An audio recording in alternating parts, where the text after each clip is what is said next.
Engineering, Magic, and Kitsune, Chapter 5, Lessons in Order. By the time evening rolled around, John had crammed a good portion of the notebook full of symbols and approximate pronunciations underneath, and Yuki had a chunky primer of impromptu math and physics homework, given how much of his explanations were flying over her head.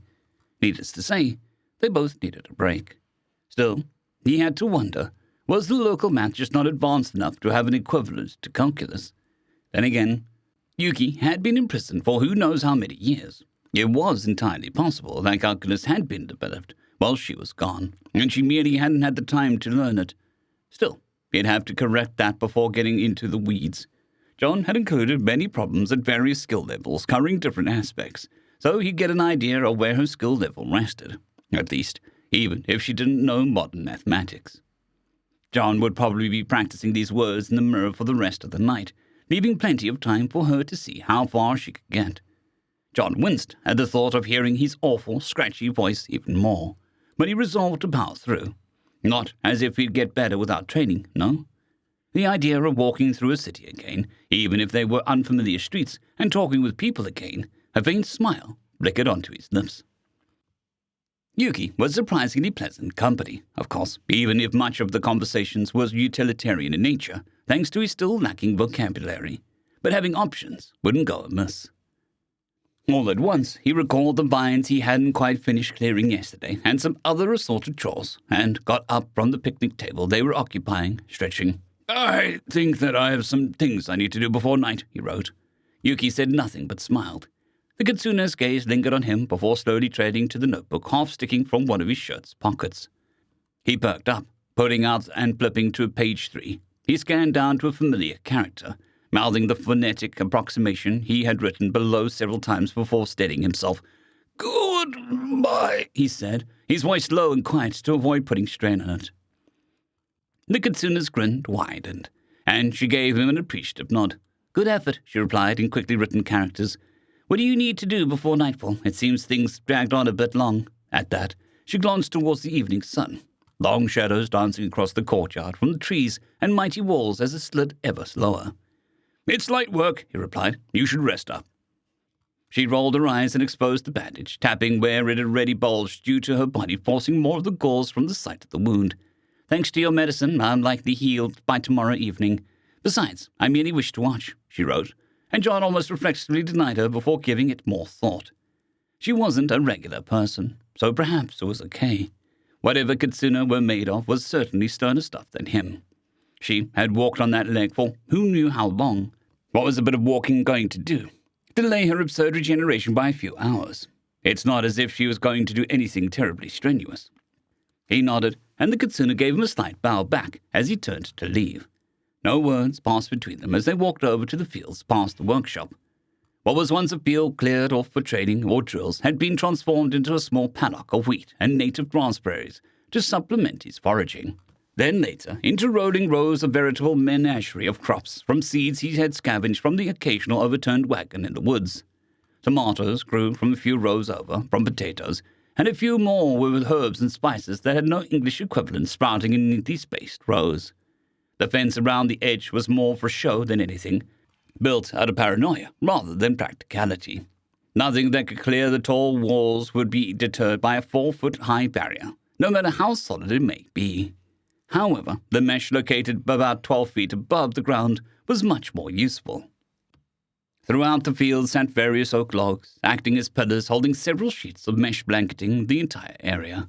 Inspired by the shade houses from home, John managed to weave netting from various fibers, binding and preserving it with a less processed version of a sap he cast his arcane focuses in. It was durable enough to catch bits of debris when the windstorms rolled through, stopping them from flattening his crops, and was more than enough of a deterrent for birds, who seemed able to overcome whatever aversion effect this place had when prompted by tasty unguarded seedlings. Below that hung shafts of wooden doweling, and hanging from those were metal sunshades with a single simplified golf ball-sized focus in each. Heat and light beamed down from each glowing red orb, arranged in rows. The crops that needed more sun were placed directly under them, with those that required less far out even or entirely outside their cones. as per their needs discovered by long periods of trial and error, or through strange herbology texts mired in superstition. He would love to get a hold of that medicinal bush that can only grow in sanctified soil at the base of some mountain and see what the hell the actually growing conditions were, as he was damn sure he could provide them at this point. Maybe it was the strict watering and sun requirements, soil pH, all of those were pretty easy to manage. Yuki stilled upon seeing the sun lamps, the tall Kitsune homing in on them like a beacon. A few seconds later, she strode past John to lean on one of the fence posts and stare into the lights in a way that almost made his eyes water just watching her. They gave out barely any UV, so it wouldn't be the worst for her eyes. But still, he couldn't imagine it was pleasant. Maybe it was a strange Kitsune thing. Whatever she did earlier was almost certainly linked directly to the sun. Maybe her magic let her stare into the sun as much as she wanted, so this was no big deal. But that raised even more questions. Yuki squinted a bit, seemingly not due to the light, but to see something more clearly. Would she be resistant to lasers? Could Yuki use lasers, given they would be well in the wheelhouse of assorted light powers? How about heat in general? Could she stick a hand into a fire? Would heat E08 even work on her, should it come to that? The Kitsune reached up and standing on her tippy paws as she held the back of her hand up to the light, soaking it in, almost like she was testing it, like one would water before jumping in. With a smile and satisfied nod, she settled back down, turning back to John before writing, "These extend your growing season?" The question shook him from his paranoid musings, and he quickly wrote, "Yes. They also accelerate growth by giving them more light than they'd normally get. And I believe the fire aspect of magic helps. I can't leave them on all night, though, without risking one burning out due to overheating. I've also yet to figure out how to hook them all up to a long enough timer, as they're all independent right now, and that'll be a lot of extra work to make central controls." The Kitsune nodded along, turning to curiously scan his crops afterward. Crouching down and reaching out, Yuki felt the leaves of the strawberry plant between her fingers, examining it for an aspect or fault that was beyond him. Satisfied, she released it and stood back up straight, a faint smile on her muzzle. She spoke aloud, and it took John a few moments to recognize the words, but he eventually figured out what she said. "What is next?" John went to reply, only to realize that he still couldn't remember the words to answer. "Cleaning the outside wall of vines so things can't climb in," he wrote. And at that, they left. No more conversation passing between the pair, as John led them to the walls. The man scrambled up the sloped wall, only to wince once he stood on the top.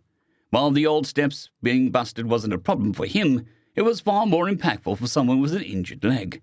He began to write, "Actually, you may want to," only getting that bar before Yuki crouched down and leapt, supernatural might propelling her into the air far higher than any human could jump. The Kitsune settled next to him gently, with hardly a whisper of noise on the rough wooden floor as she landed. There was no wasted energy to her movement. The top of her jump arc was hardly higher than the edge of the wall, showing either a lot of luck in that she made it all the way up here, or an incredible mastery over her body despite her injured state. He was tempted to believe the latter. Scratching out his prior message, he wrote, "Is your leg okay?" and held it up for her to see as soon as she righted herself, brushing some dust off her kimono. "Why wouldn't it be?" she wrote, then soft confusion on her expression entirely baffling him. "Why wouldn't it be? Because you leapt 12 feet into the air on an injured leg with a gouge taken out of it. You absolute maniac." He didn't write that, though. That would be too much. "Just making sure," he replied. "I was worried about that maybe tearing open your wound again."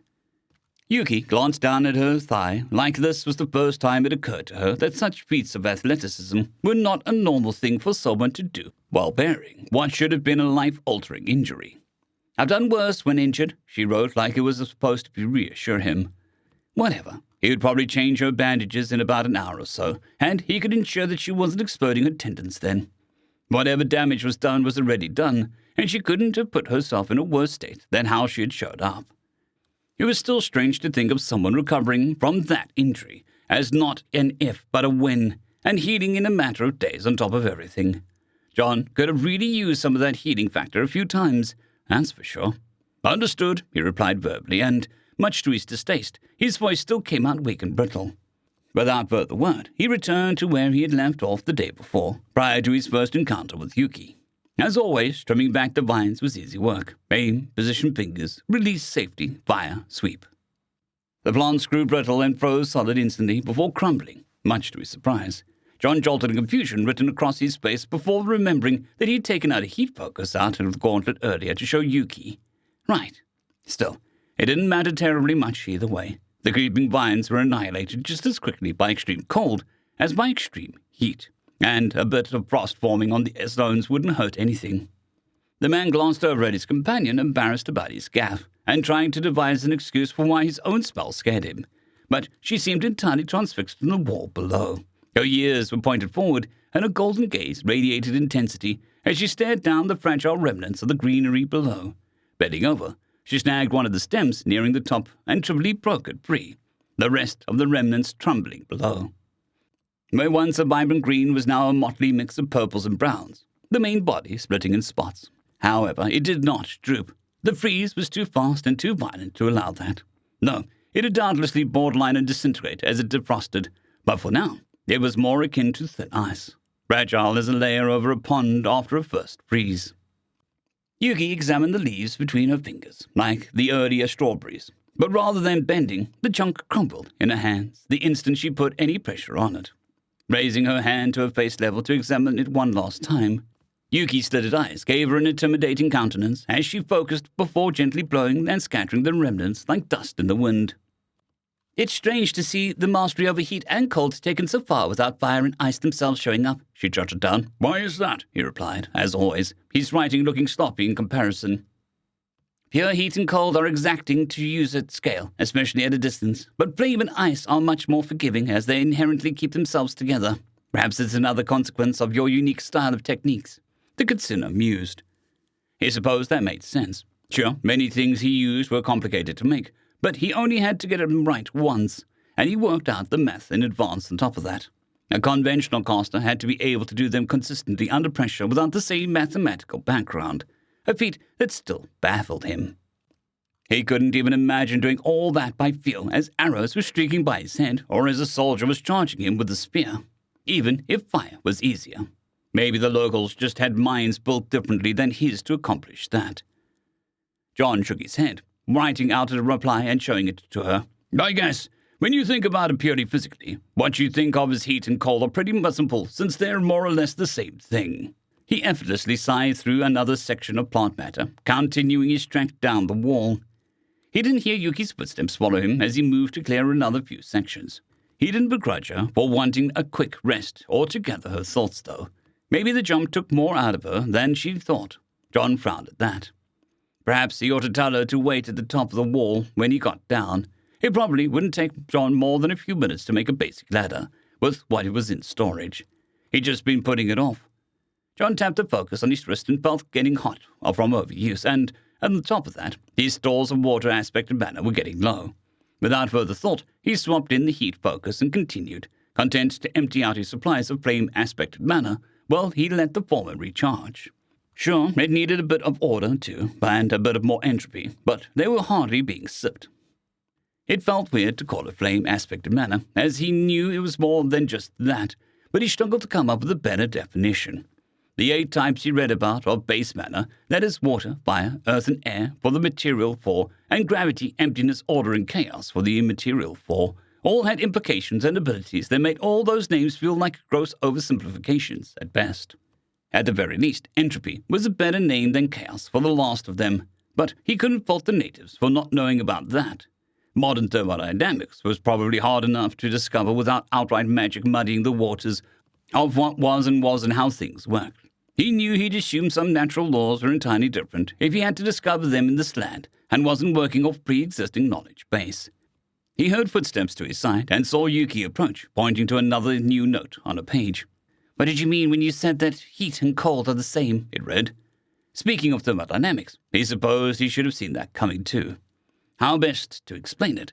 He didn't know how much he knew, so it was best to start with the basics. Even then, finding the right words to describe it was a struggle. Sorry, I don't know the best words for this. Everything has a certain amount of energy. The literal translation in your language is internal energy, including the coldest thing that you can think of.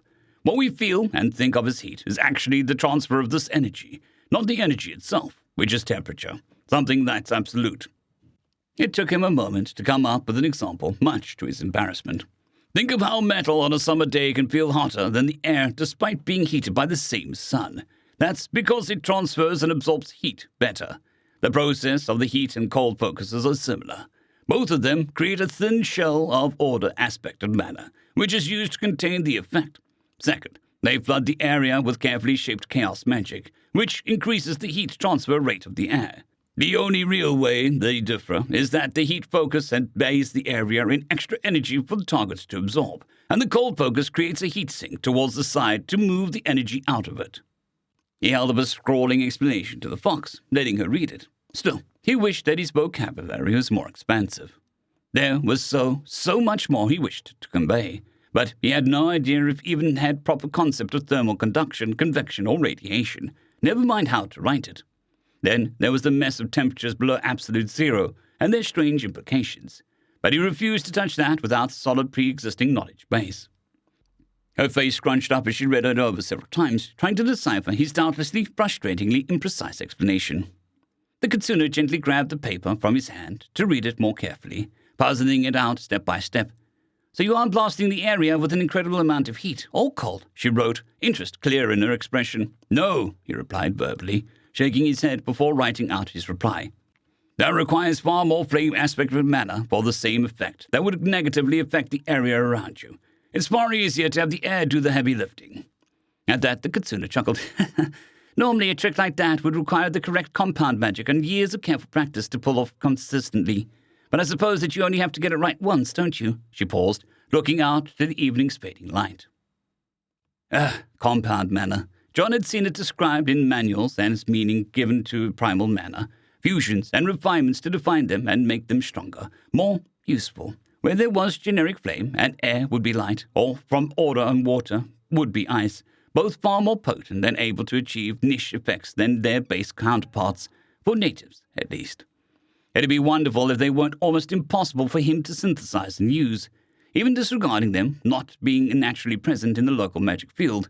To store one, he would need an entirely new capacitor in his gauntlet with a wholly unique design, as the native crystals didn't seem to come in those types and would break if he tried to put something non-matching in. The only real option would be to combine the aspects before they reached the focus in the secondary node, which would inherently add another module and a lot of bulk and weight. Not to mention another output slot so they don't contaminate the other mana, and that'd just add one. And that was without even going into the shit show of trying to combat it in a focus in a kind of weird just-in-time logistics nightmare, where the energy required to combine them would be almost certainly to stabilize the other aspects in the greater and magic superstructure. Maybe it was more manageable when you could adapt your flesh and soul, or however it worked for the natives to hold. But he didn't have that option. "Yes," he sighed, again putting his limited speech to full use before writing out the rest of his response. "It would probably make things easier," he admitted, "but I have the skills to make a bunch of little optimizations here or there to ease things." Once he finished writing, he trimmed another section of the vines, only a few left now. "Watch," Yuki said. The towering Kitsune stepped past him, carefully maneuvering her fluffy tails to the side so she didn't brush against him by accident. She breathed in and out, raising a hand, or should it be a paw, now that he thought about it. She closed her eyes, and a flood of darkness spilled forth. He was not too proud to admit that he jumped. John expected a bright light or a laser, but inky blackness spilled forth from her palm like a living thing, writhing and angry as it spilled down the side of the dense gate. It felt wrong, alien, hostile, in an indescribable way that filled his core with dread just looking at it. The shadow was soundless, almost eerily so, as it crawled its way down inch by inch, engulfing stone under the impenetrable shroud as it went. As soon as it reached the base, Yuki closed her hand into a fist, cutting off the flow, and it started to dissipate like early morning fog. Where there were once vines was nothing. It was like the wall had been picked clean of all life, like a swarm of insects descending on a carrion. There was no vines, no moss, or even the husks he left in his wake. They were just gone, and he couldn't even begin to approximate the mechanisms behind it. He shivered. Did Yuki annihilate them entirely? Surely not. The energy released would be incomprehensible. Did she just consume it somehow? That felt closer, but still wrong. John took an involuntary step back as his body fought to drive him into full flight. Whatever that magic was, he doubted what little warding he had would do any good against darkness stripping him away, until not even bones remained. The mere thought of something immaterial peeling back and dissolving layer after layer. It was like seeing magic for the first time all over again. Yuki looked towards him, and he fought down the urge to flinch by biting down on the inside of his cheek, drawing a trickle of blood. She was his guest and had no intention to harm him. He'd already established this, so why was he still so terrified? It had made no sense for her to make a deal for information just to mangle him. Concern etched itself across her face, and she went to speak before stopping herself, momentary frustration flashing on her eyes before she suppressed it. "Are you all right?" she wrote. It was only reasonable that he should be, and John thought to himself as a logical man. Nodding, he took a moment to still the trembling of his limbs and wipe any fear of his face before writing, "I was just a bit surprised." The explanation came easily to him. He felt a lot like a child fibbing to his parents. A frown remained on her face as she looked him up and down with searching gaze before she sighed, smiling once more in a way that felt strained. "I see," she wrote. "In any case, that was compound magic in action. Mine is a bit stranger than most, but I figured it'd interest you to see how someone from this land might accomplish such a task." John had to admit, despite all his fear, it certainly was unlike anything he had seen before. He might have even learned a lot if he had his instruments on hand, but alas, he had not. Maybe he'd ask her to repeat that later, once he had had all of his equipment ready and a distant, safe vantage to watch from. He forced a smile on his face. "Good idea. Maybe later, though. I don't have everything I'd want for learning on me. Visual observations can only get me so far." Yuki seemed confused momentarily before revelation flashed across her expression. Then she smiled and shook her head. "You're right. It's easy to not grasp all the nuance of you not being from around here," she admitted in the flowing script. "Shall we finish up?" He shakily nodded, heading past her to scour the few remaining sections, but he couldn't quell his whirling thoughts. What was her deal? In the past, it felt safe to assume that it was some sort of height-themed deal, with lasers and maybe some kind of teleportation and absurd hard-light nonsense stacked on top. But that had been thoroughly disproven. Was it darkness and light as one unit? Was the duality between them the point, or did she just happen to understand both? Hell, she could be the equivalent of a generic mage able to do many things, for all he knew. Still, darkness shouldn't act like that. Was it somehow more conceptual than purely physical in nature? The concept alone was worrying. How do you predict the capabilities of something like that? And how far could she stretch it? Did it imply a sort of universal consciousness that set the rules of concepts? His wild theorizing consumed his mind for the rest of his work, driving him wild with various ifs and ands. But at least it made the time go by. Soon enough, they had finished up, and with that, the last pressing work for the night was done. Everything else could wait until tomorrow. He would have loved to clean up the courtyard too, but he could let that slide for now. Given doing the walls and the actual tangible purpose of keeping the local monstrous wildlife out. Still, that was another thing. The inside edge of the wall was briefly higher than the outside, and Yuki easily cleared that with a single leap. If she could, why couldn't the monsters? It wasn't like there weren't gaps between the stones for them to grab onto, and many of them had longer limbs than her. He made a mental note to investigate later. Pulling out more paper, he wrote, "By the way, would you like more salmon or present tonight? Potatoes and mixed greens will probably be the sides," before showing it to Yuki. After reading it, she looked at him owlishly, blinking before hesitantly answering, "Either is fine with me, but pheasant would be nice." Did he violate some cultural law by asking the guest to decide? Whatever, he could deal with that later, and it's not like she seemed offended. Nodding, he made the skitter down the wall, only to feel the damn tablet shake in his pocket for a second time in a few days. John hurriedly pulled it out, noting that 3C was lit up again. Like yesterday, when Yuki arrived. Damn it all, when it rained it fucking poured, didn't it? It could be an animal, but he wouldn't take that chance. A moment later, the light faded, only to light up again. Two distinct groups, one chasing the other. It had to be. He tensed, ready to sprint to the north gate, but John saw Yuki's gesture, drawing his attention. "What's wrong?" she spoke, and some small part of him was proud that it only took him a moment to decipher it. He was learning fast, faster than he should be, actually. Something to investigate. "Something's coming the same way you did from town. Two distinct groups, at least two beings," he hastily wrote before taking off, with her paws landing heavily a few paces behind him. Having her at his back, well knowing even a bit of what she could do, sent a chill up his spine. But his conscious mind knew that if she wanted to overtake him, she would have been ready. He felt the security tablet pulse again in his pocket. What must be C2 lighting up before dimming, and a few seconds later it vibrated again. Definitely two distinct parties then, and if there were any doubt before, the speed they triggered the second made it clear that they were running. Things were going too fast. What if there was some of the people hunting Yuki? He could try to tell her to take cover, but he'd have to stop to write, and that'd cost him valuable time. He glanced back towards her idly, only to behold the strangest sight. As she ran, she was coiling her 9 tails together, a surprising amount of prehensility and display as the bushy limbs twisted around one another in groups of 3, only to give them a shake. The fur fluffed up before settling. Where there were once 9 tails, there were now what looked like 3 big bushy ones. It certainly wouldn't help if someone already knew who she was, but perhaps the difference would be enough to soften the blow in other cases, as 3-tailed Kitsune were presumably a smaller deal than 9. And C1 was going off, with the first pursuer not far behind them. The two stopped atop the gate, and John considered diving down low like he did the first time before halting himself. Instead, he crouched by one of the slits in the top of the edge for archers, writing out a quick message to Yuki saying, "Shouldn't you be hiding in case it's your pursuers?"